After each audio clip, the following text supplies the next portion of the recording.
Hello everyone, welcome to my YouTube channel. मेरा नाम अरुण कुमार और आज मैं फिर आप लोगों के सामने आया हूँ एक नेक्स्ट टॉपिक को लेके, जो है data science versus data engineering. इस वीडियो में आगे बढ़ने से पहले दो चीजें मैं बताना चाहता हूँ आप लोगों को। मेरे लास्ट वीडियो को देखकर बहुत लोगों ने मुझे बोला था कि थोड़ा साउंड क्लियर नहीं है, तो उनके लिए मैं आज दिन भर दौड़कर ये एक माइक ढूंढ के लाया हूँ जिसके अंदर जो मेरे मोबाइल के साथ कंपैटिबल है। और मेरे पास ऑलरेडी एक माइक था बट वो मेरे मोबाइल के साथ कंपैटिबल नहीं था, जिसके कारण मुझे बिना उस माइक के वीडियो बनाना पड़ रहा था। तो आज मैं मार्केट जाकर ये माइक लेकर आया हूँ जो कि मेरे मोबाइल के साथ कंपैटिबल है और आई होप कि इस वीडियो में आपको साउंड बहुत ही क्लियर मिलेगा। और दूसरी चीज, आज मैं आप लोगों के साथ हिंदी में बात कर रहा हूँ क्योंकि बहुत लोगों ने मुझसे ये बोला था कि यूट्यूब पे बहुत सारे इंग्लिश में वीडियो अवेलेबल है, सारे ऑलमोस्ट इंग्लिश में ही है, तो आप प्लीज हिंदी में बनाओ। तो मैं आज आप लोगों के सामने हिंदी में बोल रहा हूँ। So these were two of your demands जो कि मैंने फुलफिल किया आज। अब मैं अपने इस टॉपिक को लेकर आगे बढ़ता हूँ जो लेकर मैं आज आप लोगों के सामने आया हूँ। Data engineers versus data scientist, दोनों के बीच में, data engineering versus data science, दोनों के बीच में क्या डिफरेंस है। Okay, this is a question जो बहुत लोग पूछते हैं और बहुत लोग कंफ्यूज रहते हैं। सो इस डाउट को मैं क्लियर करूंगा, ठीक है। डेटा इंजीनियर्स और डेटा साइंटिस्ट्स एक्चुअली एक साथ काम करते हैं, बट दोनों का रोल जो है कुछ अलग होता है। डेटा इंजीनियर्स डेटा के कलेक्शन के ऊपर काम करते हैं। डेटा को वो लोग कलेक्ट करते हैं, वो लोग ऐसे ऑटोमेटेड पाइपलाइंस बनाते हैं जिससे डेटा जो है ऑटोमेटिकली जो वो कोड लिखते हैं उसके थ्रू वो ऑटोमेटेड वे में वो डेटा कलेक्ट होता है डिफरेंट सोर्सेज से, उनकी प्रोसेसिंग होती है, ओके, उसके ऊपर ट्रांसफॉर्मेशन होते हैं और फिर वो लोड होता है किसी भी स्टोरेज लोकेशन पे, जैसे कि data lake, Azure data lake जेन2 और अमेजन S3 बकेट और एज़्योर ब्लॉब स्टोरेज और एज़्योर SQL सर्वर। कोई भी जगह हो सकता है जहां डेटा को स्टोर किए जाते हैं।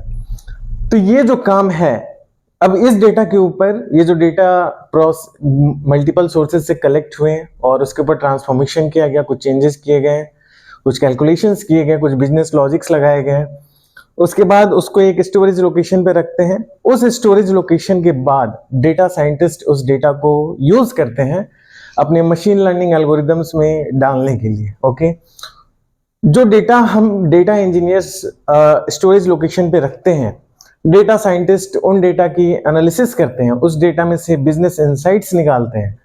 ओके, कि हमारा सेल्स कैसे बढ़ रहा है, कौन कौन से फैक्टर हैं जो मेरे सेल्स को बढ़ने के लिए रिस्पॉन्सिबल है। ओके, तो मल्टीपल परम्यूटेशन एंड कॉम्बिनेशन, कौन कौन से वेरिएबल्स हैं जो चेंज हो रहा है तो मेरे सेल्स में भी चेंज आ रहा है, इस टाइप के रिलेशन वो लोग प्लॉट करते हैं। और ये कौन प्लॉट करते हैं? इस टाइप के रिलेशन डेटा साइंटिस्ट प्लॉट करते हैं। डेटा में डिग डाउन करके अंदर जाते हैं डेटा के अंदर और एक्चुअली वो डेटा को समझते हैं कि एक्चुअली किस वेरिएबल पे कौन सा वेरिएबल डिपेंडेंट है। Like suppose I am doing advertisement on TV, so जब मेरा एडवर्टीजमेंट स्टार्ट हो रहा है तब मेरी सेल्स बढ़ रही है, इसका मतलब टीवी पे जब हम एडवर्टीजमेंट कर रहे हैं तो मेरा सेल्स बढ़ रहा है। इस तरीके के एनालिसिस एक्चुअली डेटा साइंटिस्ट करते हैं। ओके, और डेटा को मल्टीपल सोर्सेज से लाना, उसको ट्रांसफॉर्म करना और उसको फिर एक जगह पे, एक लोकेशन पे डंप करना, अच्छे से स्टोर करना इन प्रॉपर वे, ये काम होता है डेटा इंजीनियर्स का। ओके, अब थोड़ा थोड़ा आप लोगों को क्लियर हुआ होगा कि डेटा इंजीनियर्स क्या करते हैं और डेटा साइंटिस्ट का काम कहाँ से शुरू होता है। तो मोस्टली सबसे पहले डेटा इंजीनियर्स अपना काम करते हैं और उसके बाद डेटा साइंटिस्ट अपना काम करते हैं उस डेटा के ऊपर जो डेटा इंजीनियर्स देते हैं। ओके, कुछ और काम जो डेटा इंजीनियर्स करते हैं, जैसे कि वो डेटा इंजीनियर्स डेटा मॉडल्स बनाते हैं। डेटा मॉडल्स मतलब जैसे कि star schema, snowflake schema. Okay, दो table, fact table and dimension table कैसे कनेक्ट होंगे एक दूसरे के साथ, fact table and dimension table कैसे कनेक्ट होंगे एक दूसरे के साथ। अब फैक्ट टेबल, डायमेंशन टेबल दो अलग अलग चीजें हैं, उनके बारे में मैं डिस्कस करूंगा अपने आने वाले वीडियो में। उसके बाद डेटा इंजीनियर्स डेटा पाइपलाइंस को बनाते हैं, जैसा कि मैंने बोला कि डेटा ऑटोमेटिकली डेटा सोर्स से फेच हो, प्रोसेस हो, ट्रांसफॉर्म हो और एक जगह पे एक डेटा लेक एक स्टोरेज लोकेशन पे आराम से जाके वो स्टोर हो जाए, ये काम होता है डेटा इंजीनियर्स का। ओके, फिर जब वो पाइपलाइन बन गया, जब वो डेटा पाइपलाइन बन गया, ओके, वो डेटा पाइपलाइन बेसिकली क्या करता है, वो ETL ऑपरेशन करता है, extract transform and load. Extract from multiple sources, okay, फिर उसके ऊपर ट्रांसफॉर्मेशन लगाते हैं डेटा इंजीनियर्स और उसके बाद लोडिंग का काम करते हैं डेटा इंजीनियर्स, उस डेटा को लोड करते हैं किसी स्टोरेज लोकेशन पे। ये सारा काम जो होता है वो डेटा इंजीनियर्स का होता है। और जो डेटा पाइपलाइन बन गया, जो कि इस प्रोसेस को फुलफिल कर रहा है, उसको ओवरसी करने का मीन्स उसको मेंटेन रखने का, कि वो पाइपलाइन अगर फेल किया तो क्यों फेल किया, अगर कोई एरर आ रहा है तो क्यों एरर आ रहा है, उस पाइपलाइन को मेंटेन रखने का, ताकि वो डेटा जो है मेरा इजीली और कंटिन्यूअस वे में उस डेटा के ऊपर ETL प्रोसेस चलता रहे। ओके, वो डेटा ट्रांसफॉर्म होता रहे, वो डेटा क्लीन होता रहे, right? Because this cleaning is very much important. This transformation is very important. In this transformation, actually, we clean the data. Okay? इस transformation में actually हम data को clean करते हैं, और क्योंकि data is very much dirty. Data बहुत dirty है. Data is not in usable format in most of the places. Okay? That's why this is a very important thing to understand. Okay, data engineers data को clean करते हैं ताकि data scientist उस data के ऊपर analysis कर सके, deep insights कर सके, जैसा कि मैंने आपको एग्जांपल समझाया कुछ देर पहले। उसके बाद डेटा इंजीनियर्स टेक्नोलॉजी की तरफ इंक्लाइंड रहते हैं, जैसे कि दे मैनेज रिलेटेड इंफ्रास्ट्रक्चर, जैसे कि ADLS Gen 2, Amazon S3 bucket, ये दोनों स्टोरेज लोकेशन है, ये एजोर का स्टोरेज लोकेशन है, ये AWS सर्विस का स्टोरेज लोकेशन है। ठीक है, फिर एजोर डेटाब्रिक्स, जिसके ऊपर हम डेटा की प्रोसेसिंग करते हैं, एजोर डेटा फैक्ट्री पाइपलाइन, जिसके ऊपर हम ऑर्केस्ट्रेशन करते हैं और डेटा की प्रोसेसिंग भी ETL पाइपलाइंस के ऊपर कर सकते हैं। तो ये सब कुछ कॉमन टास्क्स हैं जो डेटा इंजीनियर्स करते हैं। नाउ अब हम आते हैं डेटा साइंटिस्ट की तरफ। डेटा साइंटिस्ट क्या करते हैं, जो डेटा इन डेटा इंजीनियर्स ने प्रोसेस कर दिया और लोड कर दिया किसी लोकेशन पे, लोड कर दिया, ये लोडेड डेटा के ऊपर डेटा साइंटिस्ट, इसके बाद डेटा साइंटिस्ट का काम स्टार्ट होता है। ओके, इसके बाद डेटा साइंटिस्ट का काम होता है, वो क्या करते हैं, इस डेटा को जो किसी स्टोरेज लोकेशन पे लोड हो गया, जैसे ADLS Gen 2 और Amazon S3 बकेट पे लोड हो गया, ट्रांसफॉर्म होके, क्लीन होके, उसके बाद डेटा साइंटिस्ट क्या करते हैं, उस डेटा को एक्सेस करते हैं, मतलब उस डेटा को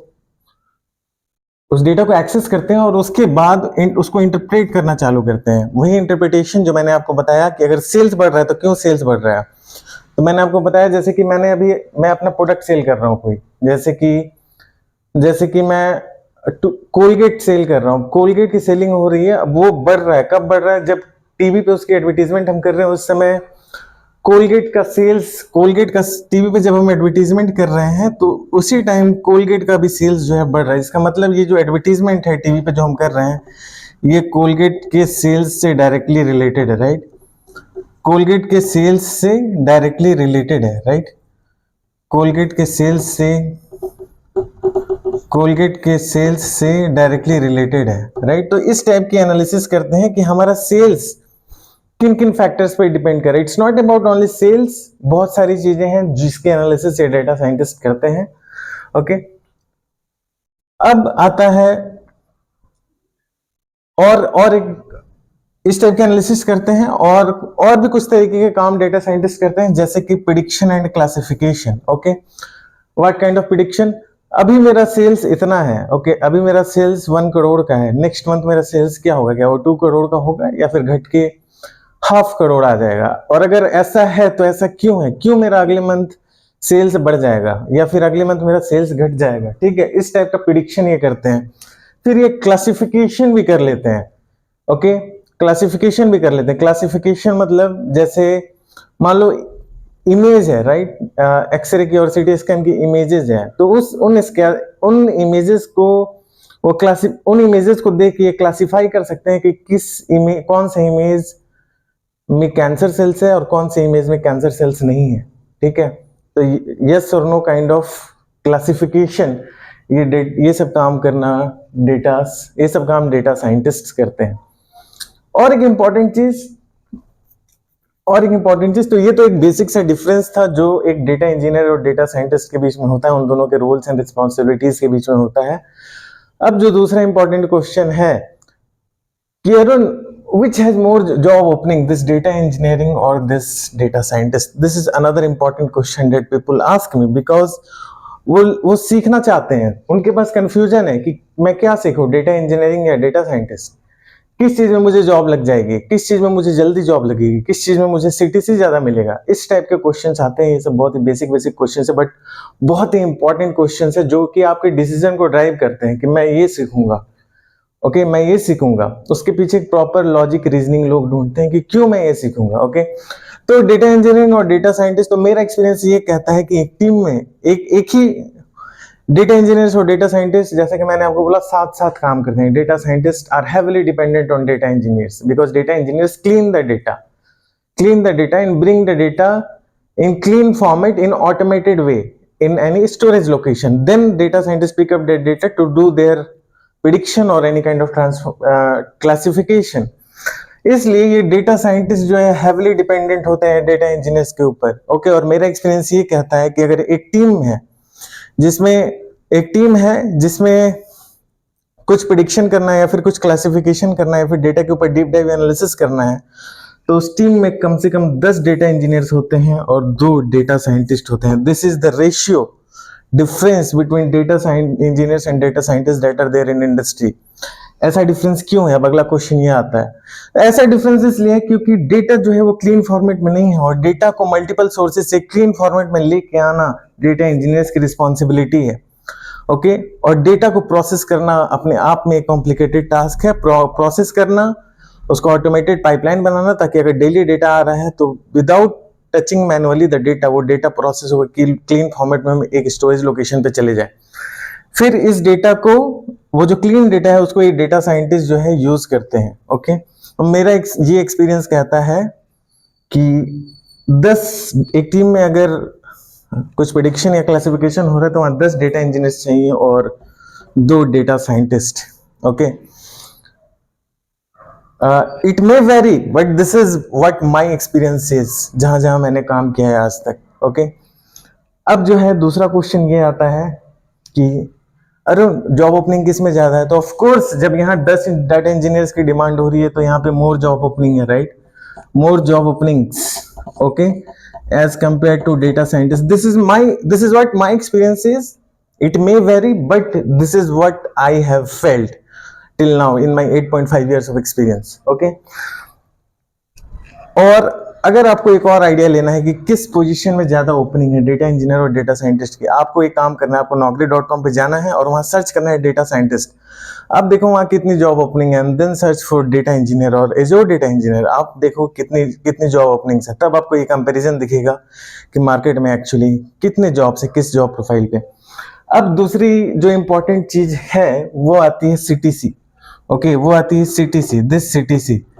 अब ये सीटीसी की कंडीशन ये है मार्केट में कि ये सीटीसी जो है आज के डेट पे डेटा इंजीनियर्स उठा रहे हैं ज्यादा। ओके क्योंकि मार्केट में लोग नहीं है जिनके पास ये स्किल सेट है, बहुत कम लोग हैं जिनके पास ये स्किल सेट है एक्चुअली। ओके डेटा इंजीनियर्स के पास इफ नॉट लेस, अगर डेटा साइंटिस्ट से कम, ज्यादा नहीं सॉरी, मतलब डेटा साइंटिस्ट से कम नहीं है डेटा इंजीनियर्स, और data engineers even data scientist से ज्यादा सैलरी उठा रहे हैं आज के डेट में मार्केट में।